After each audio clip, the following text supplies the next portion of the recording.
말씀은 레위기 23장 15절에서부터 22절입니다. 제가 봉독합니다.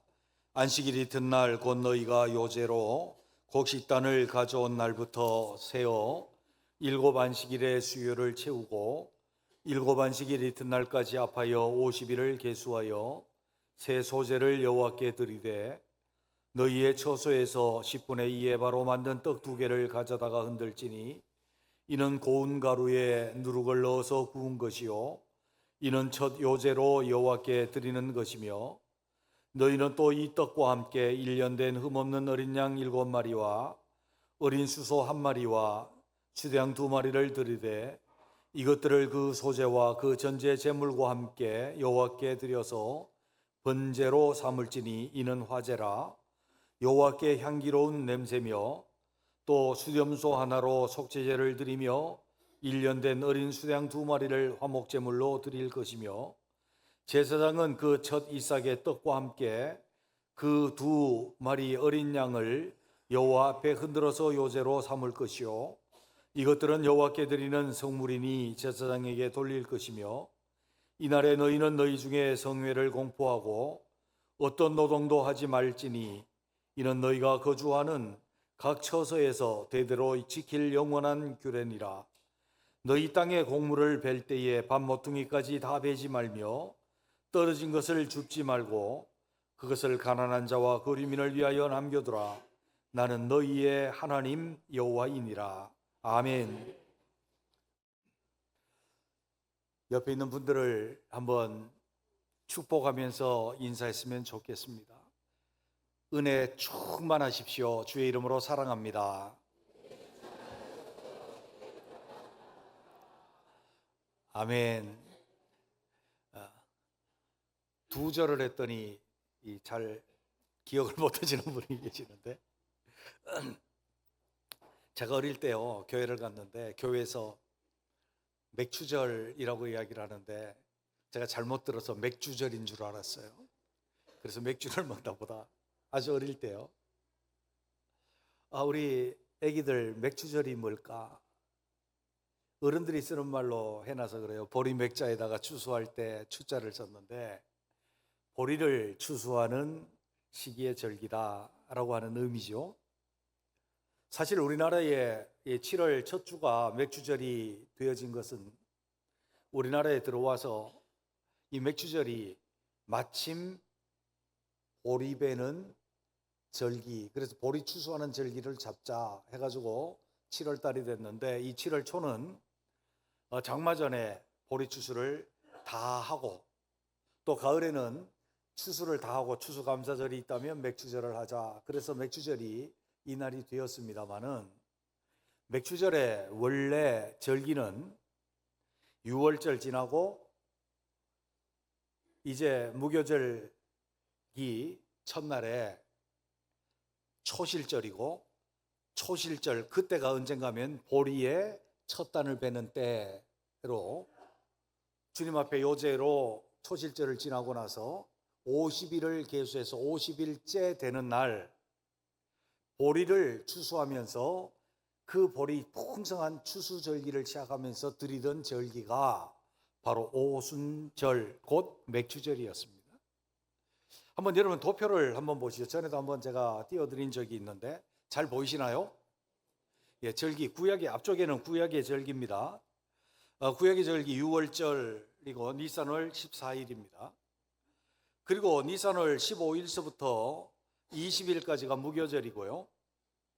또 16일 무교절 이틀째 날이 16일이고 초실절입니다. 이때가 보리 첫 이삭을 드리는 절기이고 거기서부터 50일을 계수해가지고 맥주절이라고 불리는 오순절입니다. 이 절기 예식을 보게 되면 우리는 6월절은 너무나도 잘 압니다. 6월절은 출애굽할 때에 애굽에서 10가지 재앙이 애굽 사람들에게 내릴 때에 문설주와 임방에다가 어린 양의 피를 발란 그 집은 주님이 유월하셨어요. 또 말이 어려워갖고 그래. 건너뛰었어요. 넘어가셨어요. 그래서 6월 하셔서 6월절인데, 이때는 우리가 너무나도 잘 압니다. 예수 그리스도의 어린 양의 피로 우리 죄를 주님께 간과하셨다, 건너가셨다라고 하는 의미를 가지고 있겠죠. 그 다음에 무교절은 7일 동안 무교병을 먹으면서 6월절의 은혜를 기억하는 날이고, 초실절은 보리를 추수하여 첫 소득을 주님께 밀을 처음으로 추수를 해서 드리는 절기거든요. 그래서 하나님께 드림이고, 그 다음에 오순절은 첫 보리 땅과 가장 풍성한 추수가 일어날 때 하나님께서 드린 날이며, 이 날은 시내산에서 율법을 받은 날과 일치를 합니다. 신약으로 오게 되면 우리는 6월절은 예수 그리스도의 십자가 바로 그 날인 것을 정확하게 우리는 압니다. 6월절 어린 양 대신 예수님, 그 금요일이 6월절이고요. 그 다음에 예수님이 무덤에 장사되었던 그날이 무교절 첫날이고, 부활절은 안식 후 첫날 첫 열매로 주님이 부활하신 날입니다. 그래서 주님은 우리의 부활의 첫 열매다라고 그렇게 말씀하셨고, 오순절 날은 우리가 잘 아는 대로 오순절 성령 강림이 있었던 그런 날입니다. 그렇기 때문에 우리가 지키고 있는 맥추절은 날짜가 중요한 것이 아니라 그 날짜를 건너뛰어서 이 성령께서 강림하신 이 오순절, 이 날에 절기적 의미를 가지고 있고, 구약의 절기적 의미를 가지고 있습니다. 구약은 신약의 그림자요, 타이폴로지, 곧 예표입니다. 우리는 오늘 구약에서 주님이 맥추절을 지키라라고 하셨던 의미들, 그 속에서 우리는 몇 가지를 좀 알아야 되는데, 오늘 중요한 단어가 있습니다. 그게 무엇인가 하면 어떤 노동도 하지 말지니라 라고 말씀했던 것은 그 절기에 집중하라는 것이고, 그 절기가 원하고 있는 믿음에 집중하고 하나님의 관계에 집중하라.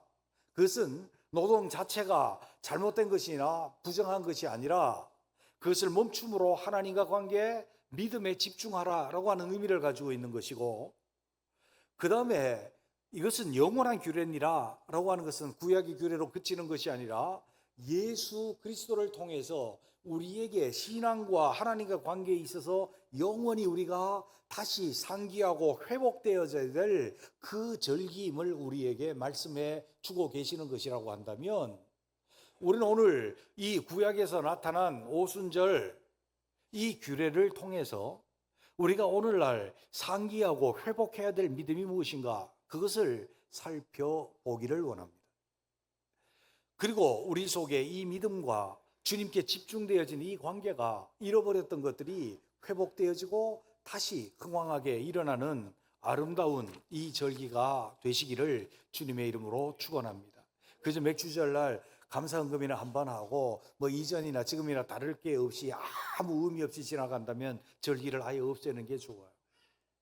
절기 그 자체의 의미가 있는 것이 아니기 때문에요. 우리는 맥주절을 지나면서 신앙의 어떤 부분을 회복하고 새롭게 하고 때로는 충만하게 할 것인가. 그 첫째는 주님의 부활 생명과 그 생명의 성령의 충만함을 다시 회복하는 절기가 되어야 할 줄로 믿습니다. 15절 16절에 있는 말씀을 봅니다. 안식일 이튿날 곧 너희가 요제로 곡식단을 가져온 날부터 세어서 7 안식일의 수요를 채우고 7 안식일 이튿날까지 합하여 50일을 계수하여 새 소제를 여호와께 드리되, 오순절에 이라고 하는 그 절기를 계수하는 기점이 어디입니까? 안식일 다음 날이라고 돼 있죠. 이 안식일 다음 날은 초실절이고, 이 초실절은 아까 말씀드렸던 것처럼 예수 그리스도께서 부활의 첫 열매로 부활하신 그날이에요. 그날로부터 세워서 50일.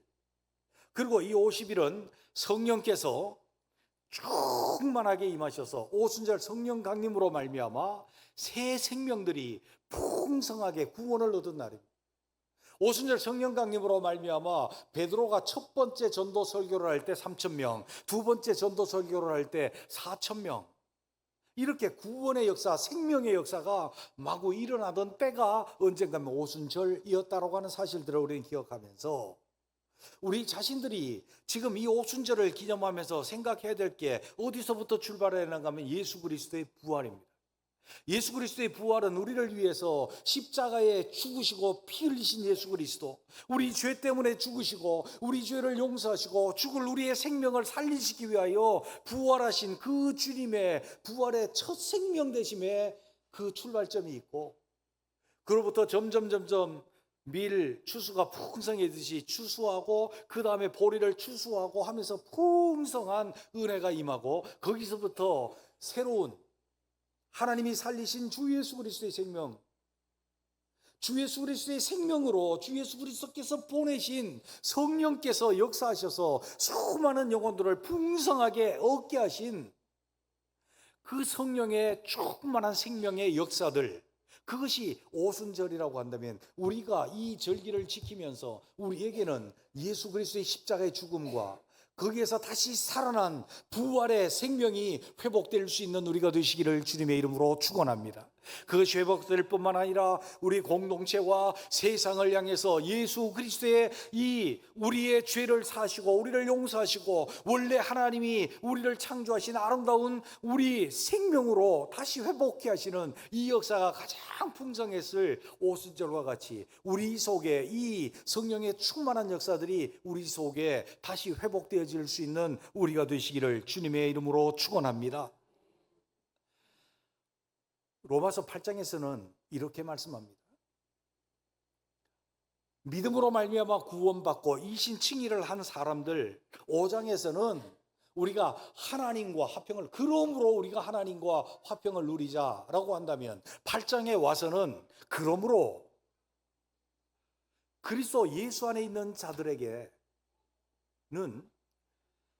죄와 사망의 법에서 생명의 성령의 법이 해방시켰다. 할렐루야. 그러므로 결코 정죄함이 없다라고 선포하고 있습니다. 이것이 오순절 성령으로 말미암아 초대교회에서부터 구원의 역사가 일어났을 뿐만 아니라 그때 이 세상 가운데 강림하신 성령이 우리에게도 역사함으로 우리 속에 다시는 죄와 사망의 법이 우리를 붙잡고 죄가 우리를 원칙적으로 지배하지 못하고 사망이 지배하지 못하고 생명과 성령의 법이 우리를 지배하고 계시는 줄로 믿습니다. 근데 이 충만함을 우리가 얻었는데 살다 보니 주님 앞에 불순종하기도 하고 죄를 짓기도 하고 세상적 가치관에 빠져들기도 하고 그러다 보니까 성령의 충만함을 놓쳐버려요. 비유를 이렇게 하잖아요. 성령의 충만, 풍선에다가 바람을 팍 불어넣으면 팽팽하고 탄력도 있고 그러죠. 바람을 빼면은요 풍선이 바람이 빠져서 쭈글쭈글해져. 요즘 젊은이들 말로는 쭈글해져. 쭈글. 예수 그리스도를 믿는 생명은 우리 속에 항상 충만해서 이 생명이 흘러넘쳐서 다른 사람에게, 성령이 충만해서 다른 사람에게 영향을 끼쳐야 되는데, 나 자신이 성령의 법이 내 속에서 순종되고 항상 승리하고 일어나게 될 때 내 속에 충만이 유지되는데 그게 빠져버린다. 그래서 너희가 성령의 충만을 받으라. 계속해서 받아야 된다는 거예요. 그 생명이 내 속에 충만할 때 내가 전도를 해도 내 속에 있는 생명을 넘겨줄 수 있지. 내 속에 있는 은혜를 말할 수 있지. 다른 사람에게 빛을 말할 수도 있죠. 오순절은 가장 풍성한 추수가 일어날 때요. 주님의 은혜가 가장 풍성할 때요. 우리가 오늘 이 맥주전을 지나면서 우리 자신에게 예수 그리스도의 십자가의 죽으심, 그리고 우리를 위해서 살아나신 그 은혜가 예수 그리스도의 생명으로, 성령으로 말미암아 충만한 은혜를 회복할 수 있는 우리 모두가 되시기를 주님의 이름으로 축원합니다. 옆에 있는 분에게 한번 물어보세요. 쭈구리합니까? 아니면은 충만합니까? 시작. 이렇게 대답하시죠. 조금은 쭈구리예요. 시작. 예수 그리스도의 십자가, 그게 다시 새겨지고 이게 하나하나 세워지고 충만했던 데가 오순절이에요. 신약에는 오순절 성령 강림의 사건이에요. 그러므로 우리는 어떻게 해야 됩니까? 신약과 구약의 다른 점이 뭡니까? 구약은 성령께서 역사하시다가 떠나고는 했지만 신약의 성령님은 오시면 우리 속에 내주하고 떠나지 않으십니다. 우리가 어떻게 성령의 충만을 유지할까요? 8장에서 뭐라고 말합니까? 육신의 생각은 사망이요, 영의 생각은 생명과 평안이니라. 아멘. 영의 생각을 하고 성령을 따라 살아갈 수 있는 우리 모두가 되시기를 주님의 이름으로 축원합니다. 성령의 생각을 하고 성령을 따라가는 사람은 죄의 유혹이 와도 넉넉히 이길 수 있습니다. 세상의 탐욕이 우리에게 몰려와도 육신의 정욕과 안목의 정욕과 이생의 자랑거리가 우리에게 골리앗처럼 다가와도 성령으로 말미암아 보증을 받고 성령으로 말미암아 승리하고 성령으로 말미암아 생명과 평안의 충만함을 누릴 수 있는 사람은 우리에게 오신 그 성령님의 집중하고 그 성령님의 생각을 하고 그 성령님을 따라 살아가는 사람인 줄로 믿습니다.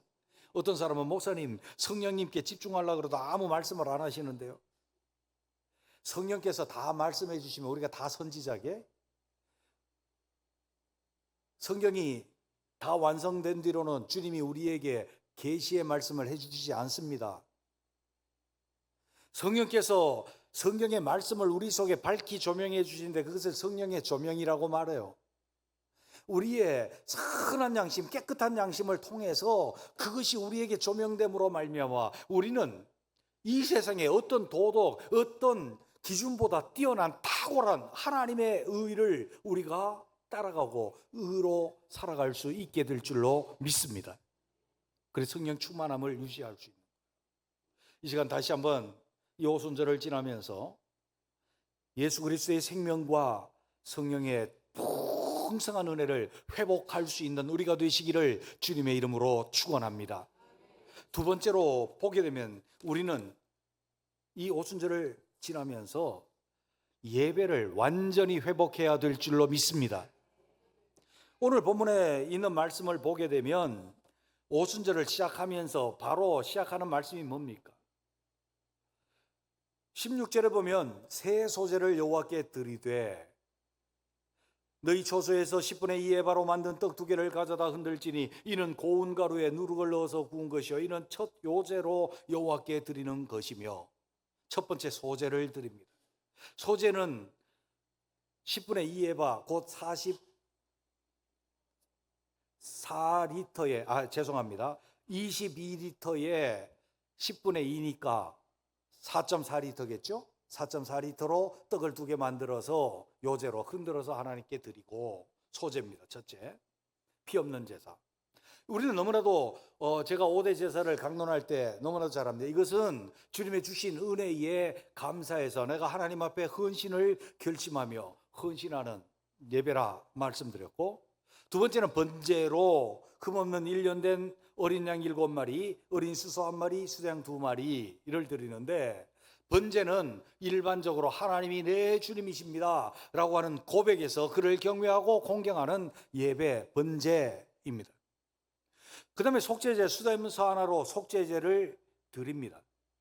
화목제로 1년 된 수양 2마리를 드립니다. 속죄제는 내 죄가 생각나고 내가 때로는 생각나지 아니할지라도 내 죄성과 내 죄를 하나님 앞에 내어놓으며 드리는 예배가 속죄제고, 화목제는 하나님과의 관계를 화목하게 되기를 원합니다라고 하는 소원으로 감사의 화목제가 있고, 서원의 화목제가 있고, 또 자원에서 하는 자원제, 곧 낙헌제의 화목제가 있습니다. 하나님과 관계가 가까워지기를 원합니다.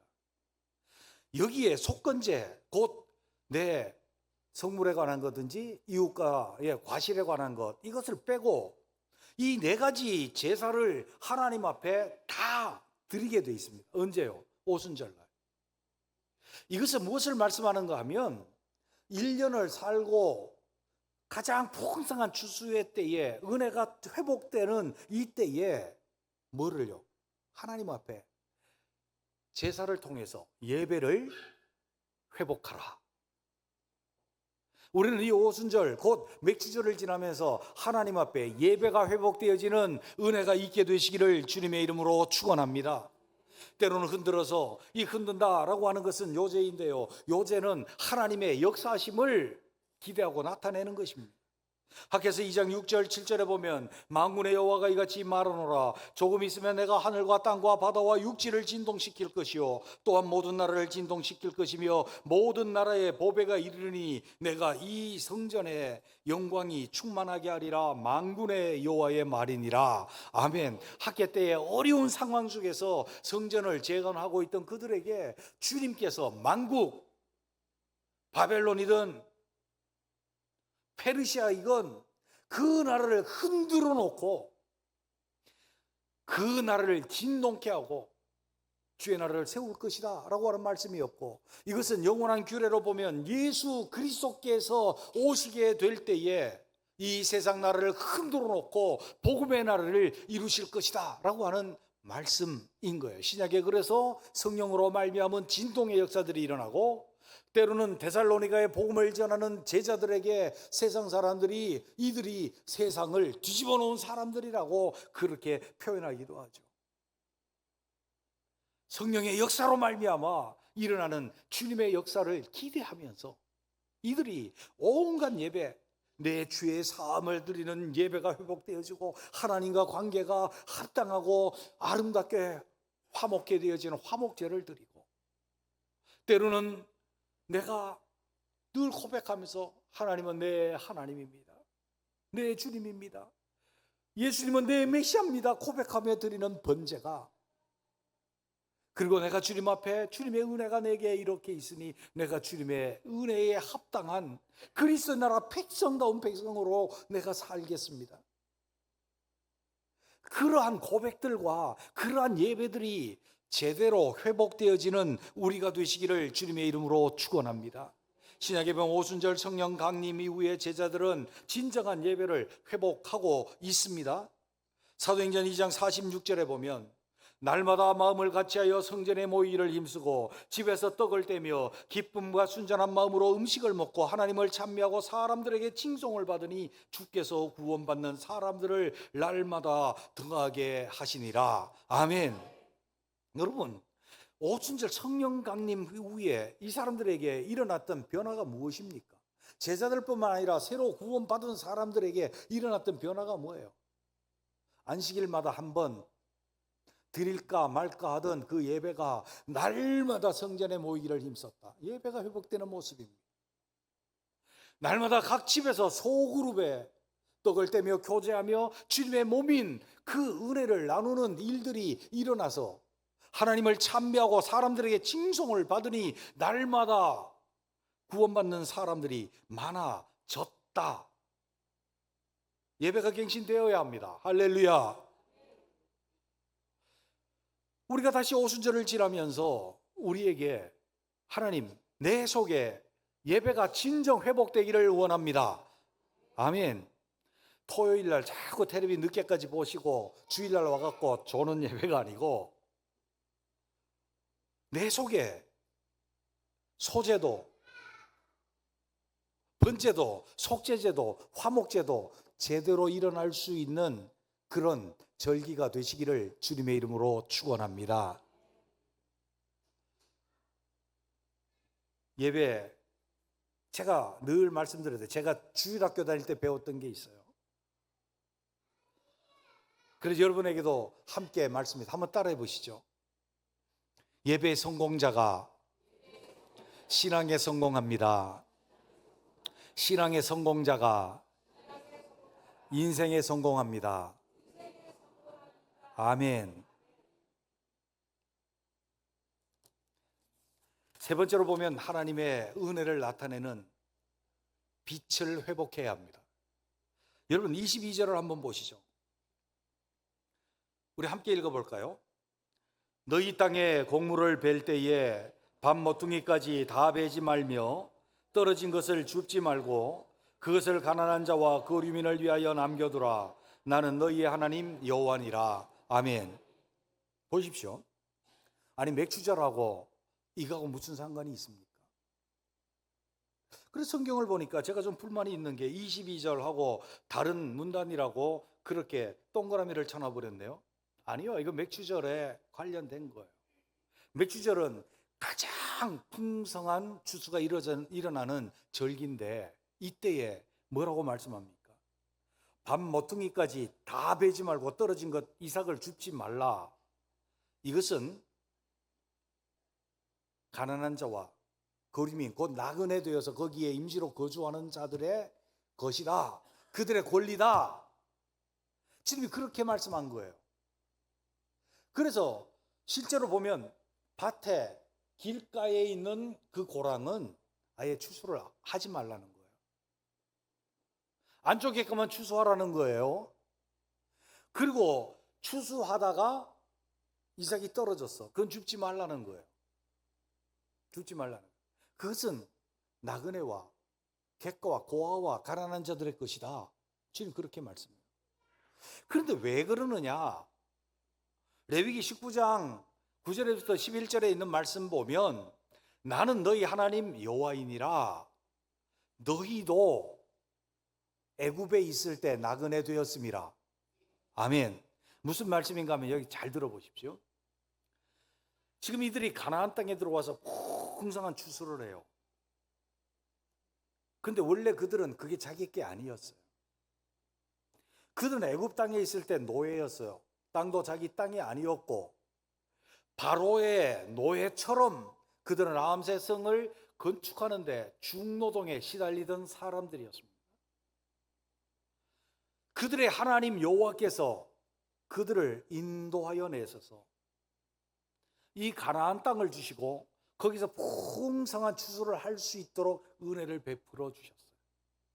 하나님은 그들에게 좋으신 하나님이에요. 그들에게 공짜로 자비롭게 이 풍성한 은혜를 주셨어요. 그리고 그 풍성한 은혜를 받은 이스라엘 백성들은 나그네 된 자, 가난한 자들에게 그것을 배지 아니하고 니네 거야. 이건 니네 마음대로 따먹어. 따먹기 편하게 부끄러움을 당하지 않도록 길가에 있는 것을 줘. 길가에 있는 것을 줘. 다른 나라는 안 그래요. 다른 나라는 내 건데 싹싹 주워. 싹싹 주워요. 또 떨어진 이삭도 주워. 고구마 캐다 남은 이삭도 다시 한번 캐갖고 가. 다시 한번 캐갖고 가. 그런데 여기 오니까 이스라엘에 오니까 끝에 고랑은 베지 않고 놔도 니네 거야. 그냥 니들 마음대로 가다 먹어. 떨어졌는 이삭도 다시 줍지 않아. 니네 거야. 가져가. 사람들이 이상하잖아요. 왜? 니들 왜 그러냐? 니들 그렇게 넉넉하냐? 왜 그러냐? 너희들은 이게 귀중하지 않냐? 아니야. 우리 하나님 여호와는 우리에게 자비로우셔서 우리의 공로 없이 우리의 은혜 없이 이렇게 좋은 것을 주셨어. 그래서 하나님의 은혜를 입은 우리가 너희에게 아주 작은 것을 베푸는 것뿐이야. 이건 하나님의 은혜야. 그것이 하나님의 은혜의 빛을 나타내는 도구로서 쓰여진 것입니다. 맥주절에 오순절을 지나면서 하나님이 우리에게 풍성한 은혜를 주셨다면 그 하나님을 세상 가운데 나타낼 수 있는 빛과 소금이 되어지는 우리가 되시기를 주님의 이름으로 축원합니다. 우리 마태복음 7장을 너무나 잘 알아. 우리 좋아하는 말씀이 있어요. 하나만 하고 또 중간하고 그럴게요. 구하라 그리하면 주실 것이요. 너희에게 주실 것이요. 아멘. 여러분 좋아하잖아요. 그래서 기도하면 주님이 주신대 기도 응답에 확신을 가져야 돼. 맞아요. 그 다음에 또 조금 넘어갈게요. 너희가 악한 아비라도 자식에게 좋은 것을 줄 줄 알거든 하늘에 계신 너희 아버지일까 보냐.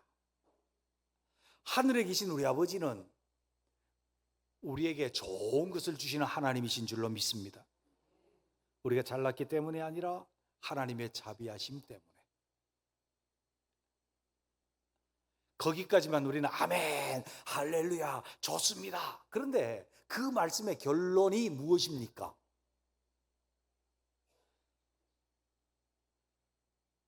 그 말씀의 결론은 12절에 나타나 있습니다. 그러므로 무엇이든지 남에게 대접을 받고자 하는 대로 너희도 남을 대접하라. 이것이 율법이요 선지자니라. 아멘. 다시 아직 못 깨닫고 있는 분이 계셔. 구하라 그러면 너희에게 주실 것이다. 하나님은 너희에게 좋은 것을 주시는 좋으신 아버지다. 거기서 끝이 아니고 그러므로 너희가 남에게 좋으신 아버지를 나타내면서 좋으신 아버지가 우리에게 하셨던 것처럼 너희도 다른 사람에게 좋은 사람이 되라. 자비로운 사람이 되라. 아멘. 이것이 오순절 정신이에요. 주님이 말씀하신 너희는 세상의 빛이다, 너희는 세상의 소금이다 하신 말씀이라는 거예요. 아멘. 그리고 나서 주님이 끝에 뭐라고 말씀하세요? 나더러 주여 주여 하는 자마다 다 천국에 들어갈 것이 아니다. 하늘에 계신 내 아버지의 뜻대로 행하는 자라야 들어가리라. 하늘에 계신 내 아버지 뜻대로 하는 자 누굽니까? 우리 아버지의 자비로우심처럼 자비한 자, 아버지의 빛을 나타낼 수 있는 자, 아버지의 사랑을 받은 대로 사랑할 수 있는 자, 아버지의 은혜를 입은 대로 은혜를 베풀 수 있는 자, 아버지의 친절하신 자비하심과 같이 다른 사람에게 베풀 수 있는 자, 그 자가 빛이라는 것입니다. 우리가 오늘날 하나님의 은혜를 크게 입었습니다. 값없이 돈 없이 이 흉악무도한 우리들이 죄사함을 입었고 성령께서 오셔서 날마다 권고하시고 이 거룩한 길, 이 성결한 길, 주님의 자녀의 길, 천국의 그 길을 걸을 수 있도록 우리를 잃어버리지 아니하시고 날마다 인도해 주시고 우리에게 때를 따라 돕는 은혜를 베풀어 주신 하나님의 은혜를 입고 살아갑니다. 근데 오늘날 우리는 어떻게 합니까? 다른 사람을 향해서 주님의 빛을 나타내며 은혜를 나눕니까? 아니면 잠궈버렸습니까? 이 맥주절을 우리가 기억하면서 길가 밭 고랑을 다 베지 말고 남겨놓을 수 있는 우리가 되시기를 주의 이름으로 축원합니다. 이삭까지 싹싹 줍지 말고 이것은 너희들의 권리야 하고 줄 수 있는 우리가 되시기를 바랍니다. 그것을 통해 주님을 나타내야죠. 기도하겠습니다.